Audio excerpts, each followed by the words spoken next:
আল্লাহর নবী তো জাহানের বাদশা যখন জানতে পারলেন আমার প্যারা নাতি ইমামে হুসাইন জন্মগ্রহণ করেছেন, দুনিয়ায় ভূমিষ্ঠ হয়েছে, বিশ্ব নবী তো জাহানের বাদশা নাতিকে দেখার জন্য বেটির বাড়িতে গেল। বাবা মুসলমান নবী আমার বললেন, বেটি রে, ও বেটি, আমার নাতিকে আমার কোলের মধ্যে দাও।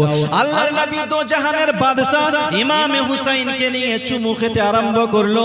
মুসলমান বাবাজি ভাই যখন চুম্বন খায়, ওই সময় আমার নবী মুস্তাফা ইমামে হুসাইনের গলার মধ্যে চুম্বন খায়। কোথায়? গলায় চুম্বন দেয়। মা ফাতেমা তু জোহরা বললেন, আব্বা, ওগো আমার প্রাণের আব্বা জান, আব্বা জান, নাতির চুমু খায় কপালে গালে, আপনি আমার হুসাইনের গলাতে কেন চুম্বন খাচ্ছেন গো আব্বা? নবী আমার কেঁদে কেঁদে বলেছিলেন, বেটি ফাতেমা, এই গলার মধ্যে আমারই উম্মতিরা একদিন আমার কলিজার প্যারা নাতি ইমামে হুসাইনকে শহীদ করে দিবি।